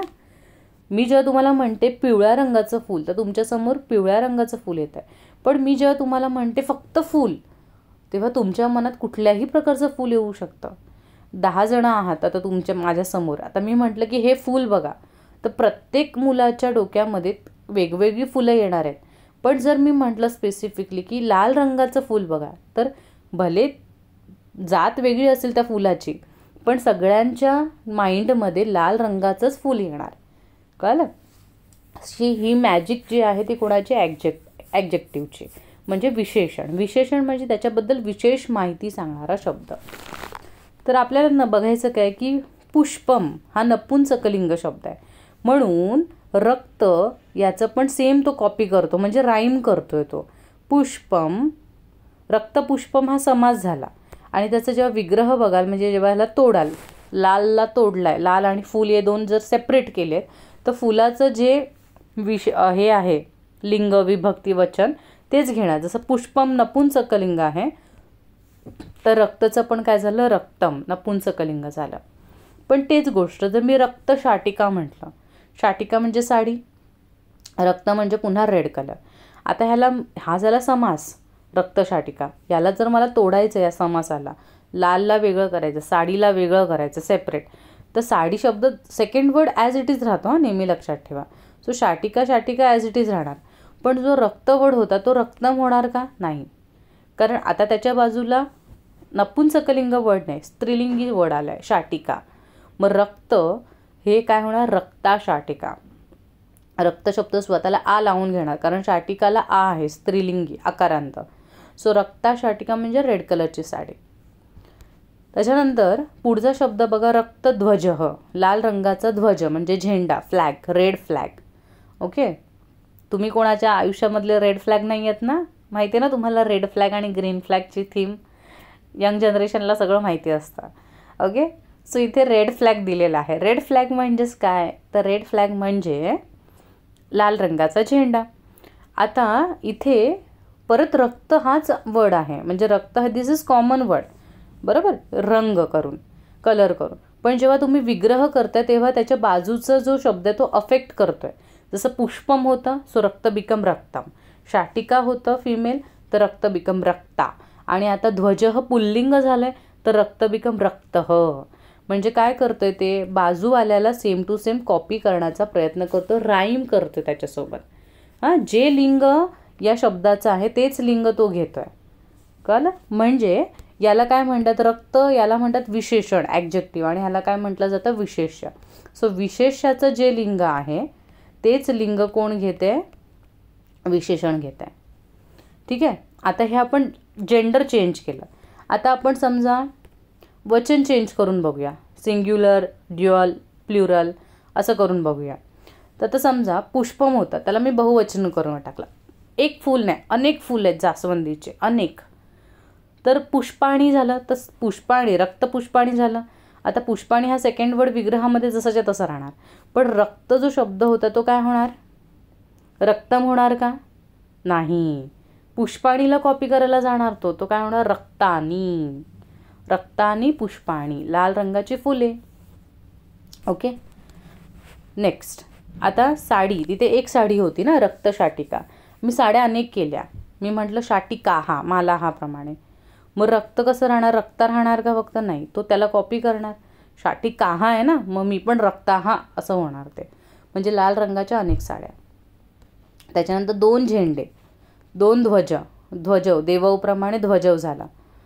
ठीक आहे. तर काय होणार? रक्त होणार का? ध्वजह प्रमाणे नाही. ध्वजव प्रमाणे रक्त पण स्वतःला चेंज करणार, लगेच कॉपी करणार त्याला. काय होणार?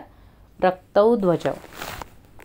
ओके, सो आपल्याला कळतं की वरती आपण काय बघितलं? लिंग बघितलं की लिंग बदलतं, तसं रक्त शब्द विग्रहामध्ये बदलत चाललाय.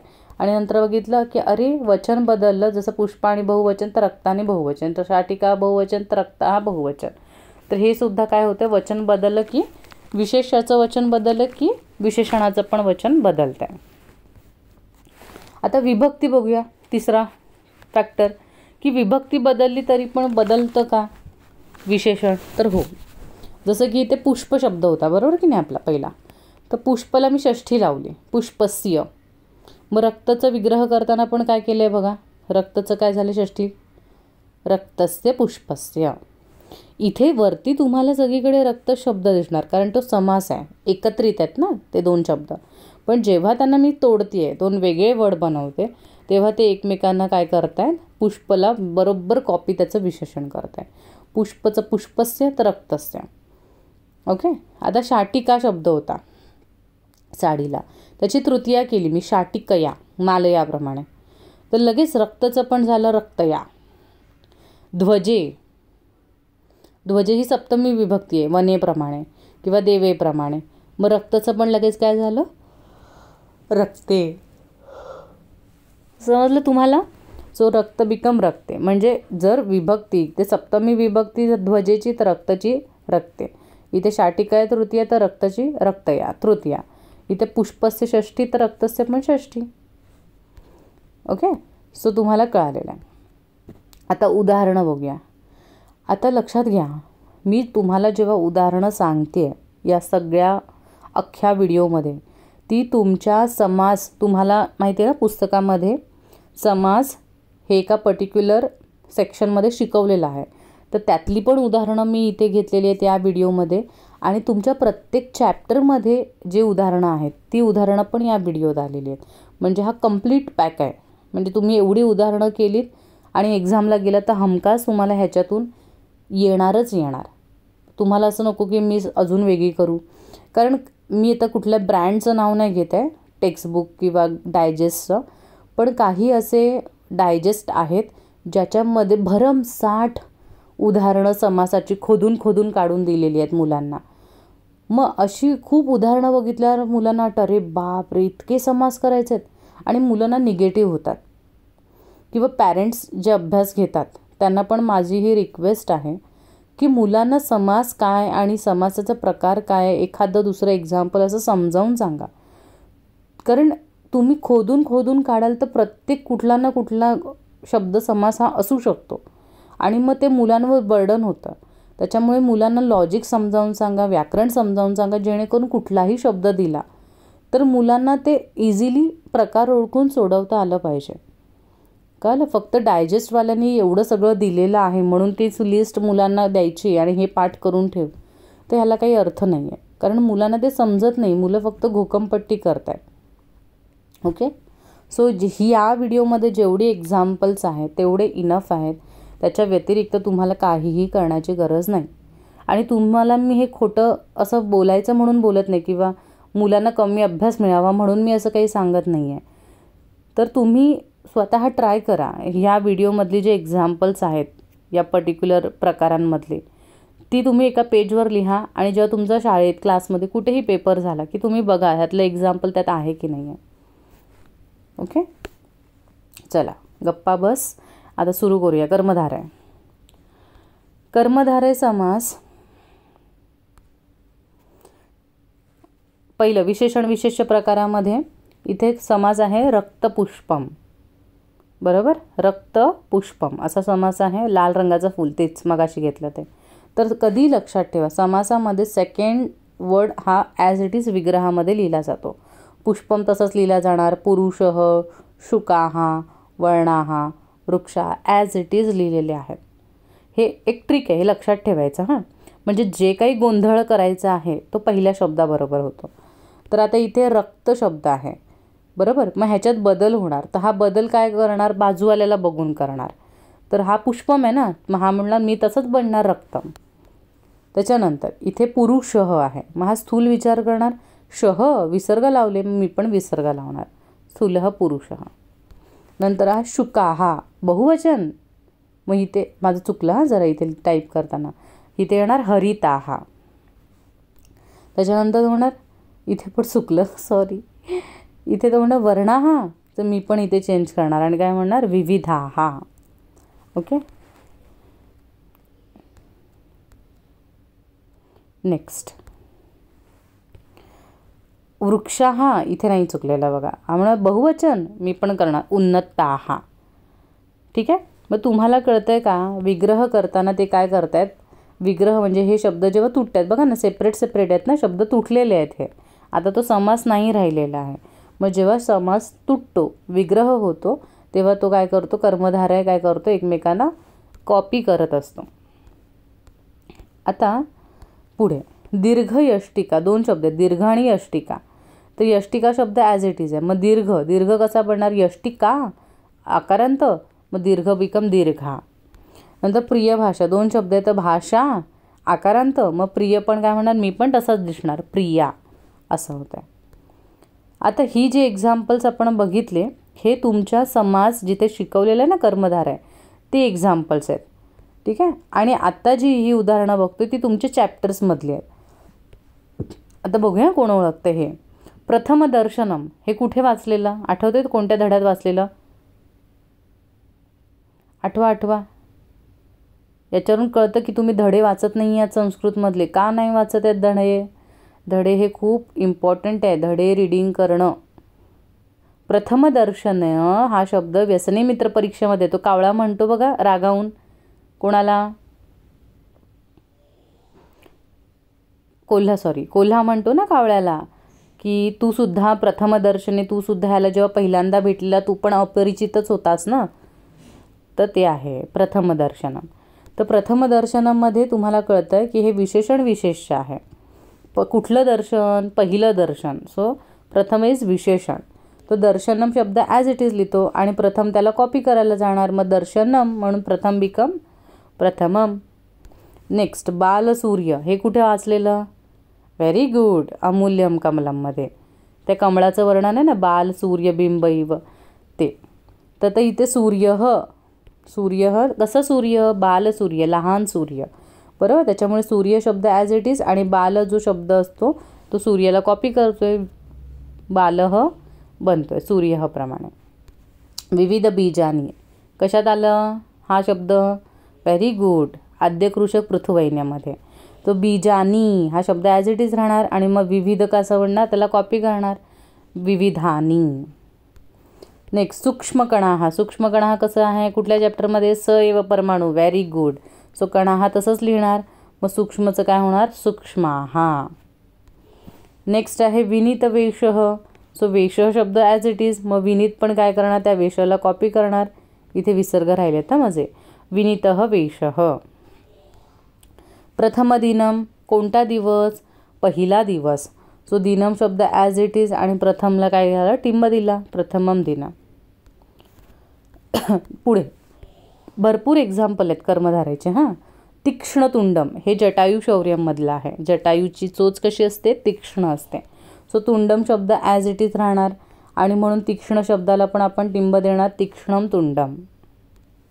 चरम बिंदुः. सो बिंदुः शब्द पुल्लिंग आहे, चरमः पण देवः प्रमाणे. तुम्ही म्हणाल मीच नाही पण बिंदूला उकार आहे, चरमला उकार करू का, नाही. बिंदू शब्द भानूप्रमाणे आहे ना, म्हणून तो भानुः. चरम शब्द देवप्रमाणे, देवः, चरमः बिंदुः. वैदिक धर्म शब्द ॲज इट इज म्हणून वैदिक पण तसाच बनला, वैदिकः धर्मः. सर्वे धर्म हा बहुवचन आहे. तर सर्वचं टेबल होतं, आठवतं तुम्हाला 9वीला. तर सर्वचं बहुवचन होतं सर्वे धर्माः. पुढे आहे सावधान मनः. सो मनः पुल्लिंग आहे म्हणून सावधान पण काय होणार, पुल्लिंग होणार, सावधानम मनः. ओके.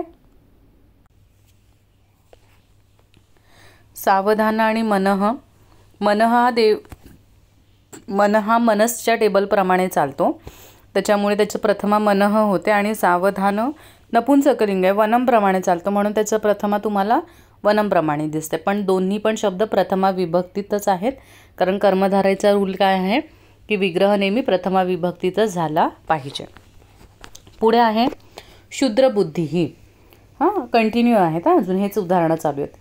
क्षुद्रबुद्धी. बुद्धी ही शब्द ॲज इट इज आपण लिहिलेला आहे. बुद्धी शब्द काय आहे, स्त्रीलिंगी शब्द आहे, त्याच्यामुळे शूद्र जो शब्द आहे तो काय करणार, त्या स्त्रीलिंगाला कॉपी करणार आणि शूद्र बिकम शूद्रा विग्रहाच्या वेळेला. पण तुम्हाला कधी कधी बघा उलटं पण विचारलं जातं, तुम्हाला विग्रह दिला जाईल आणि सांगतील समास बनवा. मग अशा वेळेला तुम्हाला लक्षात ठेवलं पाहिजे की बाबा शूद्रातलं आपल्याला नॉर्मल लिहायचं आहे, मराठीत कसं लिहितो शूद्र तसं लिहायचं आहे, आ द्यायचा नाही आहे तिथे. ठीक आहे. नंतर शुभेच्छा. शुभेच्छामध्ये कळतं आपल्याला शुभ आणि इच्छा हे 2 शब्द आहेत. तर इच्छा शब्द ॲज इट इज लिहिला जातो आणि शुभ शब्द जो आहे तो इच्छा फिमेल असल्यामुळे, स्त्रीलिंग असल्यामुळे शुभ बिकम शुभा. नंतर आहे विशेषहर्ता. विशेष हा शब्द आहे आणि अर्हता हा दुसरा शब्द आहे. तर अर्हताचा अर्थ होतो पात्रता, कपॅसिटी तुमची. तर अर्हता हा जो शब्द आहे तो स्त्रीलिंगी आहे म्हणून विशेषचं काय झालेलं आहे, विशेषा झालेला आहे. भारतीय विद्या, विद्या शब्द हा फिमेल आहे म्हणून भारतीय शब्द काय झालेला, आकारांत झालेला आहे भारतीय विद्या, विग्रहाच्या वेळेला. सर्व प्रदेशः हा शब्द बहुवचनी आहे म्हणून सर्व या टेबलचं, सर्व नामाचं टेबल आहे त्याचं बहुवचन सर्वचं होतं सर्वे, म्हणून सर्वे प्रदेशः. अजून आहे पुढे उदाहरण बहुजनाः. तर जना हा शब्द बहुवचन आहे तो ॲज इट इज राहणार आणि बहु हा शब्द भानूप्रमाणे चालतो, भानूचं बहुवचन होतं भानवः म्हणून बहुचं झालेलं आहे बहवः. त्याच्यानंतर आहे परमाणू. परमाणूमध्ये 2 शब्द आहेत, परम आणि अणु. तर अणु शब्द जसाच्या तसा लिहिला आहे आणि त्याच्या कॉपी काय केलं आहे, परमः. अणुः देवः प्रमाणे परमः. ठीक आहे. नेक्स्ट खगोत्तमः हे ह्याच्यामध्ये आलेलं आहे जटायू शौर्यमध्ये, की तो सगळ्या पक्षांमध्ये काय होता, खगांमध्ये उत्तम होता.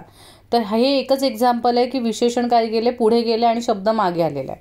पण लिहिताना तुम्ही काय करायचं आहे, उत्तमः म्हणजे पहिला ॲडजेक्टिव्ह लिहायचं आहे. उत्तम शब्द इथे लपलेला आहे. ओके.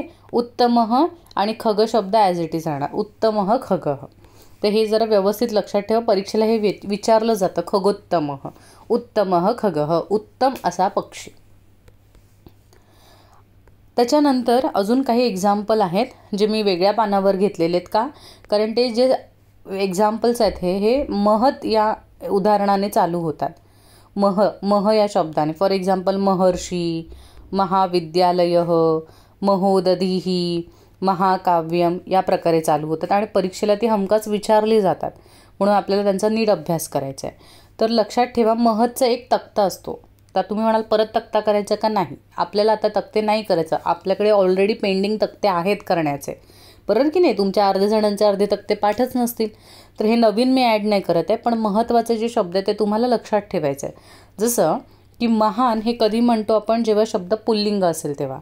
महती कधी म्हणतो, जेव्हा शब्द बाजूचा स्त्रीलिंगी असेल तेव्हा. आणि महत कधी म्हणतो, जेव्हा बाजूचा शब्द नपुंसकलिंग असेल तेव्हा. हे तुम्हाला एक्झॅक्ट लक्षात ठेवायचं आहे. ओके. आता जेव्हा आपण एक्झाम्पल बघतो महर्षी, महर्षीमध्ये तुम्हाला कळतं ऋषी शब्द आहे, बरोबर.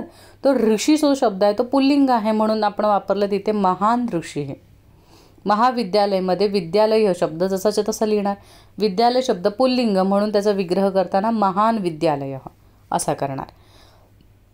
महोदधी जेव्हा पण ओ असतो तयार झालेला म्हणजे समजायचं तिथे ऊ लपलेला आहे.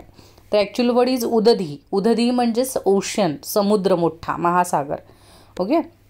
तो पण पुल्लिंग आहे म्हणून आपण वापरलं महान. त्याच्यानंतर महाकाव्यम. तर तुम्हाला दिसतं इथे हलंतम आहे, काव्यम म्हणजे तुम्हाला कळायला पाहिजे हे नपुंसकलिंग आहे. मग मुलं काय करतात, इथे पण गडबडीने महान काव्यम असं लिहितात आणि रॉंग येतं. तर लक्षात घ्या काव्यम हा नपुंसकलिंग आहे. मग नपुंसकलिंगाला आपण काय शब्द आहे, महत. सो महत काव्यम हे महत्त्वाचं आहे. Okay, clear. आता आपला फायनली पहिला प्रकार संपलेला आहे. पहिला प्रकार म्हणजे कोणता प्रकार, हा वाला विशेषण विशेष्य. आता दुसरा प्रकार काय, विशेष नाम सामान्य नाम. त्या स्लाईडवर जाऊया आपण. विशेष नाम आणि सामान्य नाम म्हणजे काय, ते इंग्लिशमध्ये सांगितलं की लगेच मुलांना कळतं. प्रॉपर नाऊन आणि कॉमन नाऊन. जर मी तुम्हाला असं म्हटलं, तुम्हाला ती नदी आवडते का, तर तुम्ही विचार कराल मीच कोणत्या नदीबद्दल बोलतायत नक्की. तुम्हाला किती नद्या आहेत भारतात, तुम्हाला कावेरी, सिंधू, नर्मदा, गोदावरी कितीतरी नद्या आठवतील. पण मी तुम्हाला म्हटलं तुम्हाला गंगा नदी आवडते, मग तुमच्या डोक्यात काय येणार सगळ्यांच्या, गंगा नदी. गंगा नदीविषयी मीच विचारते, बरोबर की नाही. मग प्रॉपर नाऊन म्हणजे काय, जेव्हा प्रॉपरली मी एखाद्या गोष्टीचं तुम्हाला स्पेसिफिकली नाव सांगते, जसं की गंगा. आणि कॉमन नाऊन म्हणजे काय, मी कॉमनली सांगते तुम्हाला की नदी. मग नदी कितीही असू शकतात ना, कॉमन नाऊन आहे ते. तर अशी जेव्हा जोडी तुम्हाला दिसते, म्हणजे समासच आहे, कर्मधारय समास आहे, पण त्याची जोडी विशेषण विशेष्य नाही दिसत आहे आता. म्हणजे काहीतरी पहिलं ॲडजेक्टिव्ह नाही दिसत आहे, जसं रक्तपुष्पम ॲडजेक्टिव्ह नाही दिसणार, पण तुम्हाला अशा शब्दांची जोडी भेटेल की त्याच्यातलं एक कॉमन नाऊन आहे आणि एक प्रॉपर नाऊन आहे. फॉर एक्झाम्पल घ्या, गंगा नदी, हा कर्मधारय समासच आहे. पहिला शब्द काय आहे गंगा, दुसरा शब्द काय नदी. तर गंगा हे काय झालं प्रॉपर नाऊन, नदी काय झालं कॉमन नाऊन. म्हणजे हा कोणता समास झाला कर्मधारय. आणि याचा विग्रह कसा होतो, अतिशय सोपं. इथे काही डोकं लावायचं नाही, मध्ये फक्त नाम शब्द टाकायचा, गंगा नाम नदी. काय जण काय करतात, अति हुशार बनतात आणि लिहितात गंगा नामह नदी, गेले मार्क. नामह कधीच होत नाही. तुम्हाला तक्ता आहे ना नामचं प्रथमा विभक्ती नामच राहतं. सो गंगा नाम नदी इथे असं लिहिलं तरी चालेल, किंवा नामच्या जागी तुम्ही इति लिहिलं गंगा इति नदी तरी पण चालेल. पण तुमच्या पुस्तकामध्ये नामाला जास्त महत्त्व दिलं आहे, इति नका लिहू. ठीक आहे. सो गंगा नदीचा विग्रह काय होणार, गंगा नाम नदी. हा पण कर्मधारयच आहे, फक्त दुसरा प्रकार आहे त्यातला. आता अशी उदाहरणं तुमच्या पुस्तकात आहेत. विवेकानंद महोदय, तर तुम्हाला माहिती आहे पहिलं काय प्रॉपर नाऊन काय विवेकानंद, कॉमन नाऊन काय महोदय, मध्ये शब्द टाकायचा नाम. ठीक आहे. पण लक्षात घ्या, जेव्हा विवेकानंद आणि महोदयला तुम्ही वेगळं करताय विग्रहामध्ये, तेव्हा विवेकानंद पुल्लिंग आहेत म्हणून ते काय लिहिणार आपण प्रथमा विभक्तीत लिहिणार, देवह प्रमाणे विवेकानंदः. तेच आता समजा तुम्हाला हे दिलेलं आहे आणि हे नाही दिलं, विग्रह दिला आणि समास नाही दिला, तर तुम्हाला काय करायचं, सिम्पली नाम शब्द काढायचा आहे, हे विसर्ग काढायचे आणि ह्या दोघांना एकत्रित करून लिहायचं आहे. कळलं. म्हणजे तुम्हाला प्रिपेरेशन ह्याच्यावरून हे पण करता आलं पाहिजे आणि विग्रहावरून समास पण बनवता आला पाहिजे. दोन्ही गोष्टी तुम्हाला करता आल्या पाहिजेत. भारत देशः भारतः नाम देश, भास्कराचार्य भास्करः नाम आचार्यः, सरस्वती देवी सरस्वती नाम देवी, शेगाव स्थानकम शेगावः नाम स्थानकम असं केलं तरी चालेल, की तुमच्या पुस्तकात शेगावः इति स्थानकम असं आहे ते लिहिलं तरी पण चालेल. कळलं. आता हे झाले तुमच्या समासामधले एक्झाम्पल्स जिथे समास शिकवलेला आहे. आता प्रत्येक धड्यामध्ये जाऊया आणि बघूया किती उदाहरणं आहेत कर्मधारायची आणि कोणती आहेत. तर कणाद मुनी, कणाद मुनींचं नाव कुठे वाचलेलं आपण, व्हेरी गुड, स एव परमाणूमध्ये, बरोबर. तर कणाद हे नाव होतं म्हणजेच प्रॉपर नाऊन, आणि मुनी हे कॉमन नाऊन होतं म्हणजे कर्मधारय समास आहे. मग काय करणार, कणादला पुल्लिंग आहे ना, देवह प्रमाणे विसर्ग द्यायचा आणि पुढे नाम, कणादह नाम मुनीहि. जपा कुसुमम, जपा नाम कुसुमम. ज्येष्ठ मासः, ज्येष्ठः इथे विसर्ग राहिलेत हां, ज्येष्ठः नाम मासः. प्रयाग क्षेत्रम, प्रयागः विसर्ग राहिलेत, नाम क्षेत्रम. शिशिर ऋतुः, शिशिरः नाम ऋतुः. पूर्णा नदी, पूर्णाला विसर्ग नाही कारण स्त्रीलिंगी शब्द आहे, पूर्णा नाम नदी. भरतमुनिः, भरतः नाम मुनी, मुनिः. सेकंड शब्द जो आहे ना तुमचा, नेहमी लक्षात ठेवा, प्रत्येक समासामध्ये कुठलाही प्रकार असू दे तो ॲज इट इजच विग्रहामध्ये लिहिला जातो. आता हा प्रकार संपलेला विशेषण विशेष्य. आता तिसरा प्रकार कोणता आहे, उपप्रकार, उपमान उपमेय. काय म्हणा मीस उपमा म्हणजे खायचा उपमा नाही, खायचा उपमा नाही. उपमान उपमेय म्हणजे सिमिली आणि मेटाफर आहे. ओके, बघूया आपण. उपमान आणि उपमेय याला आपण म्हणतो सिमिली. म्हणजेच काय, या प्रकारामध्ये पहिला शब्द आणि दुसरा शब्द यांचं लिंग आणि वचन वेगळे असू शकतात. म्हणजे वर कसं होत होतं, रक्तम पुष्पम, सेम राईम बनत होता. पण उपमान उपमेय हा कर्मधारय जरी असला तरी ह्याच्यामध्ये राईम बनत नाही. म्हणजे बनू शकतात किंवा नाही पण बनू शकत, दोन्ही ओके आहे. जसं मी वरती म्हटलं वरच्या प्रकारामध्ये विशेष नाम आणि सामान्य नाम ह्याच्यामध्ये की मध्ये आपल्याला नाम शब्द जोडायचा आहे, तसं उपमान उपमेयमध्ये तुम्हाला इव शब्द जोडायचा आहे विग्रहाच्या वेळेला. इवचा अर्थ होतो लाईक म्हणजे प्रमाणे. फॉर एक्झाम्पल मी सांगते, इंग्लिशमधलं सांगते, तुम्हाला पटकन कळतं.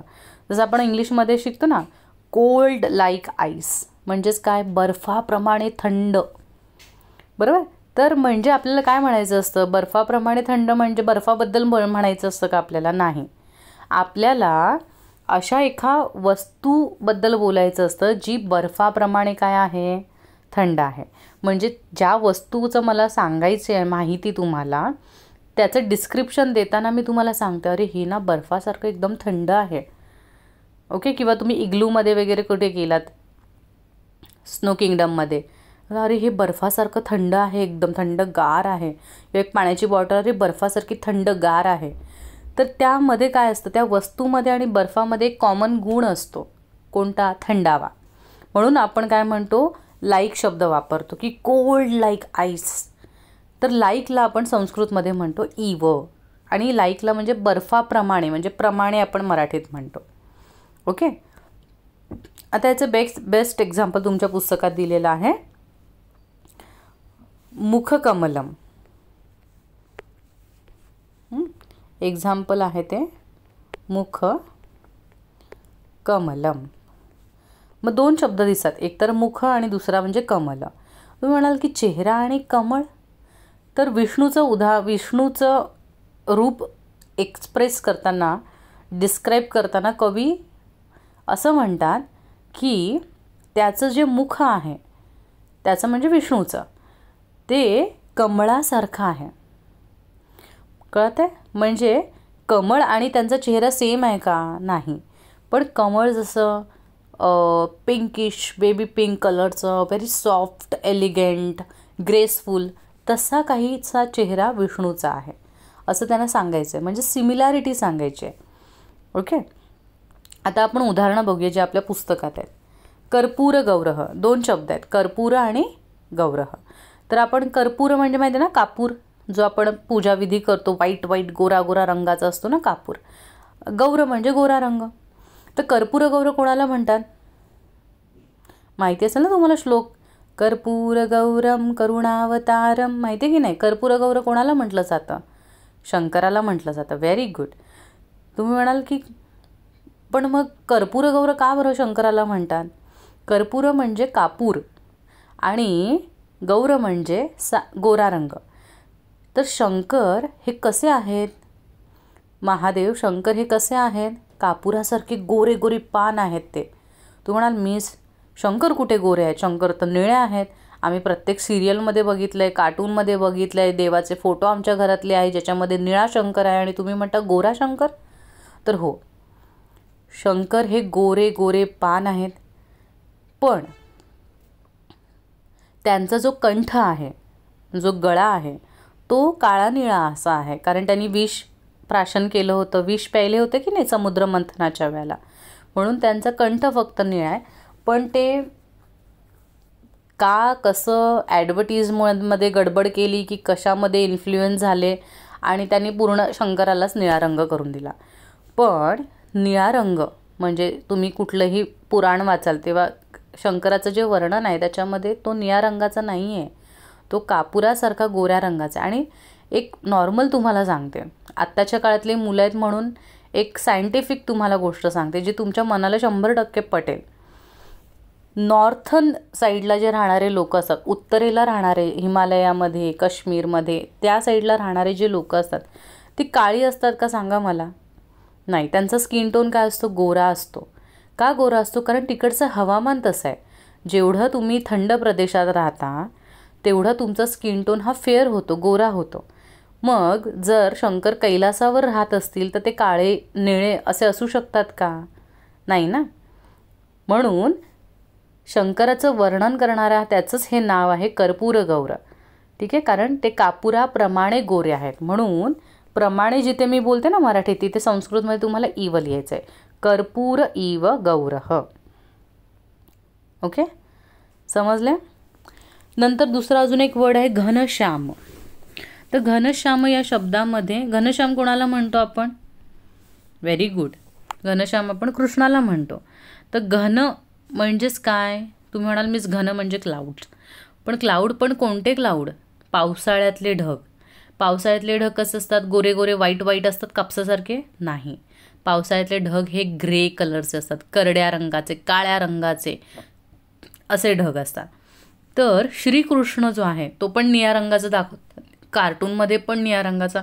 पण तुम्ही बघाल साऊथ इंडियाला जेव्हा तुम्ही जाता, केरळ, तमिळनाडू, तिथे कृष्णाचं काळं स्वरूप, बालाजी, बरोबर, काळं स्वरूप हे दिसतं कारण ते ओरिजिनल आहे. कारण श्रीकृष्णाचं असं वर्णनच आहे की तो सावळ्या काळ्या रंगाचा आहे. तो निळा नाही आहे, तो गोरा नाही आहे, तो आकाशातील मेघातला जसा काळा रंग आहे, सावळा रंग आहे तसा आहे. पण तो खूप अट्रॅक्टिव्ह आहे. कृष्ण जो आहे तो जरी काळा असला सावळा असला तरी तो कसा आहे, अट्रॅक्टिव्ह आहे. तर इथे तेच आहे. श्याम म्हणजे सावळा रंग, काळा रंग या अर्थाने. तर कोणासारखा सावळा, तर आकाशातील काळ्या मेघांप्रमाणे तो काय आहे, सावळा आहे. तर जिथे मी म्हणते ना आकाशातील ढगांप्रमाणे, तर प्रमाणे जिथे मी म्हणते तिथे मी काय वापरते, इव वापरते. ठीक आहे. आता इथे फक्त लक्षात घ्या की कर्पूर इकडे लिहिताय तेव्हा विसर्ग नाही द्यायचे, पण इथे विग्रह करणार तेव्हा तुम्हाला विसर्ग द्यायचे. माझे राहिलेच ते चुकून. सो कर्पूरः इव गौरवः आणि घनः इव श्यामः. ओके, मध्ये इव शब्द टाकायचा आहे. अजून एक्झाम्पल आहेत. पाद पंकजम, पाद म्हणजे पाय, पंकज म्हणजे लोटस. तर भरपूर देवतांच्या पायांची जी वर्णनं केलेली आहे त्याच्यामध्ये असंच केलेलं की या देवतेचं पाय हे कमळाप्रमाणे सॉफ्ट आहे, बेबी पिंक कलरचं आहे, म्हणून पाय कसे आहेत, कमळासारखे. ठीक आहे. तर इथे काय झालेलं आहे, आता तुम्ही म्हणाल की मिस तुम्ही कर्पूर आणि गौरव इथे मध्ये इव टाकत होतात, घन आणि श्यामच्या मध्ये इव टाकत होतात, मग आता पाद आणि पंकजच्या मध्ये इव नाही टाकलंय, तुम्ही पंकज शब्द पहिला घेतलाय का बरं असं? कारण अर्थ बघा ना, मी असं म्हणू का पाय कमळासारखे, पाय कमळासारखे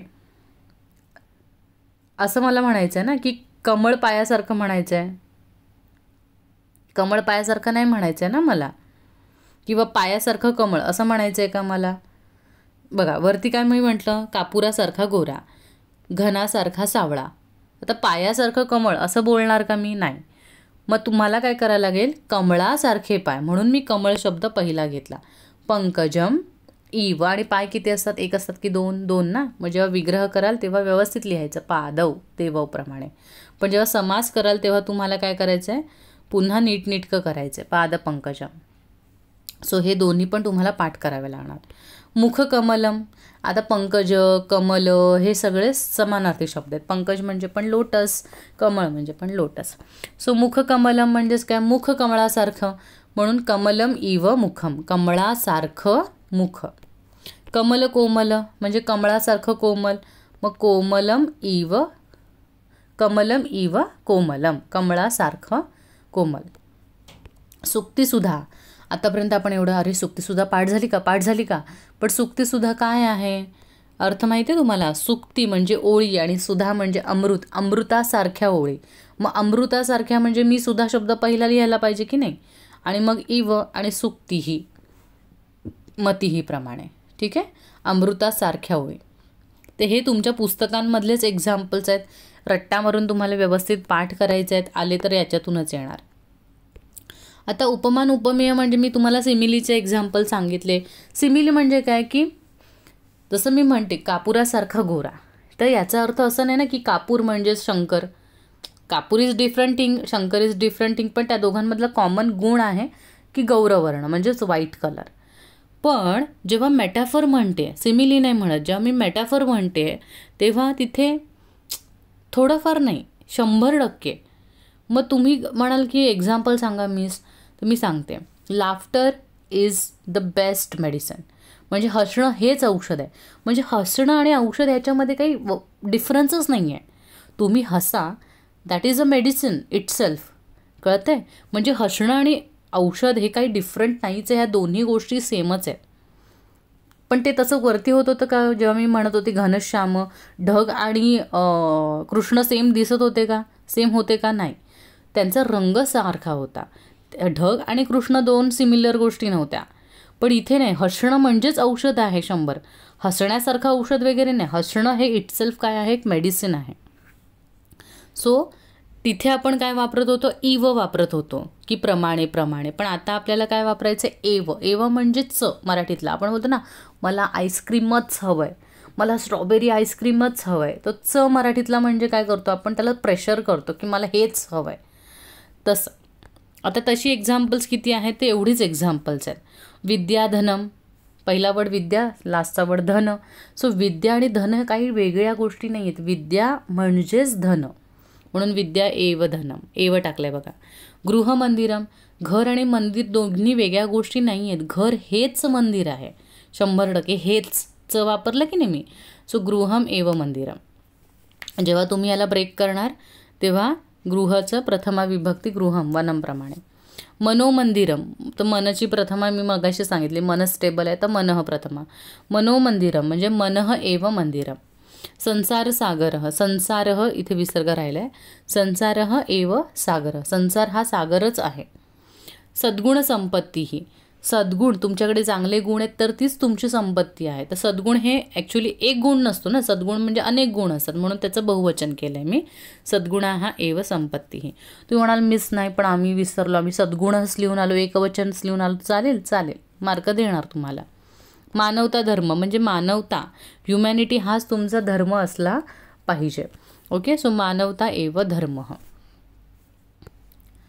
झालं. सो आपण कर्मधारेपर्यंत क्लिअर केलेलं आहे. हे एवढीच एक्झाम्पल्स करायचे आहेत. हे सगळं तुम्ही काय करा, बसा नोट्स काढायला आणि सगळे एका पानावर, एक फुल स्केप घ्या मस्तपैकी, सगळी उदाहरणं एका पानावर लिहा. इन्फॉर्मेशन हवं तर नका लिहू, फक्त उदाहरणं लिहा लाईनीत आणि तीच उदाहरणं तीच वाक्य पाठ करत बसा आणि तुमचं होऊन जाईल. ठीक आहे. आता आपलं काय बाकी आहे, वरती एकदम पहिल्या पानावर येऊया सुरुवातीला. बघा, आज या व्हिडिओमध्ये आपण काय केलं, इतरेतर द्वंद्व केला, नय केला. हां, इथे पाय मोडायला मला टाईप होत नव्हतं म्हणून मी नाही टाईप केला. ते अव्ययीभाव केला, कर्मधारय केला. आता राहिलं उपपद तत्पुरुष बहुव्रीही आणि 9वीचं एक बाकी आहे. उपपद तत्पुरुषमध्येच विभक्ती तत्पुरुष म्हणजे 3 समास बाकी. तर ते 3 समास नेक्स्ट व्हिडिओमध्ये पार्ट 2मध्ये देईन, कारण ही व्हिडिओ खूपच लेंदी होते आणि तुम्ही पण कंटाळा, मला पण कंटाळा येतो एवढा बोलायला. त्याच्यामुळे उरलेले 3 समास जे आहेत ते नेक्स्ट व्हिडिओमध्ये येतील. त्याला थोडासा वेळ लागेल. आय नो तुमच्या परीक्षा खूप जवळ आलेल्या आहेत, पण एवढ्या किमान ह्या व्हिडिओचा जरी व्यवस्थित अभ्यास केला तरी तुम्हाला 5 पैकी 3 समास इझिली सोडवायला जमतील शाळेमध्ये. सो तुम्ही ह्या व्हिडिओचा पुरेपूर फायदा घ्या. तुमचे काही डाऊट्स असतील, शंका असतील तर तुम्ही मला कॉमेंट करू शकता नेहमीप्रमाणे. मराठीत लिहा, हिंदीत लिहा, कोणत्याही भाषेत लिहा, चालेल. आणि व्हिडिओ आवडली का तुम्हाला? मोस्ट अवेटेड व्हिडिओ होती माझ्या अंदाजे तरी. सो व्हिडिओ आवडली असेल तर प्रत्येकाने व्हिडिओला लाईक करायचं आहे. ओके, त्याच्यावर मला कळेल की किती आवडली. आणि तुमच्या मित्रमैत्रिणींबरोबर ह्या व्हिडिओ शेअर करा. ओके, कारण शेअरिंग इज केअरिंग. तुम्ही असं वाटून घेऊ नका, अरे नाही मला कळालं कशाला मी तिला पाठवू, तिला पण चांगले मार्क मिळतील. Don't do that. तुम्ही संस्कृत स्टुडंट आहात आणि तुम्ही असं विचार करता, shame on you. Okay, so सगळ्यांबरोबर व्हिडिओ शेअर करा. चॅनलला सबस्क्राईब केलं नसेल तर ते फ्री ऑफ कॉस्ट आहे. पटापट चॅनलला सबस्क्राईब करा. पटापट आपण 1 लाखपर्यंत होऊ द्या आणि सिल्वर बटन मला मिळू द्या. ओके, सो पटापट सगळ्यांनी सबस्क्राईब करा आणि कॉमेंट करा. जर तुम्हाला वाटत असेल की आम्हाला काहीतरी अजून जास्त वेगळं बोलायचं आहे, ऑनलाईन क्लासबद्दल बोलायचं आहे, तर तुम्ही मला मेल करू शकता. मेलवर तुमचं नाव, तुम्ही कुठे राहता, तुमचं कॉन्टॅक्ट नंबर, हे सगळं तुम्ही मला मेलवर शेअर करू शकता आणि मग मी तुम्हाला कॉलबॅक करते त्या नंबरवर जो तुम्ही मला पाठवता. मेल ID काय आहे तर हा आहे rajaramsonali1994@gmail.com. Thank you so much for loving me, supporting me. आणि लवकरच पार्ट 2 बनवण्याचा प्रयत्न करेन, पण त्याच्या आधी जर तुमचा पेपर होऊन गेला असेल तर सो सॉरी, पण तुमच्या प्रिलियमपर्यंत तरी ती येईलच पार्ट 2. ओके, धन्यवाद.